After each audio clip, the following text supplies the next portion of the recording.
একটা গুরুত্বপূর্ণ মাসআলা হলো শীত যখন তীব্র হয়, অনেক হাড় কাঁপানো শীত যখন শুরু হয়, দেখবেন যে গ্রামে শহরে, বিশেষ করে গ্রামে বেশি দেখা যায়, অনেকে চাদর মুড়ি দিয়ে নামাজ পড়েন। আছে না নাই? চাদর মুড়ি দিয়ে নামাজ পড়েন, অর্থাৎ এমন ভাবে চাদর পরেন যে নাকটা সহকারে ঢাকেন, যাতে করে নাক দিয়া ওই যে আপনার কুয়াশা টুয়াশা না ঢুকতে পারে, যাতে করে শীতে চেহারাটা কষ্ট না হয়। সেজন্য পুরো চেহারা ঢেকে শুধু চোখ দুটো খোলা রেখে অনেকে চাদর পরে। আছে না এরকম? মাথা আপনি চাদরে লাগান, কোনো অসুবিধা নেই, কিন্তু আপনি মুখ ঢাকেন তাহলে সেটা মাকরুহ হবে।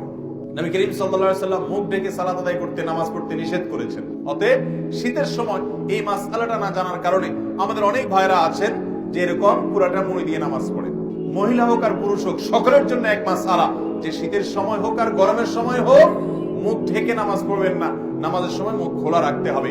হ্যাঁ, কোন মহিলা এমন কোন জায়গা যদি নামাজ পড়েন সেখানে গায়রে মারাম পুরুষ আসা যাওয়া করে, তাহলে পর্দার খাতিরে তিনি ঢাকতে পারেন, যদি তার অন্য কোনো জায়গায় নামাজ পড়ার সুযোগ ব্যবস্থা না থাকে। কিন্তু সাধারণ অবস্থাতে এটা করা যাবে না।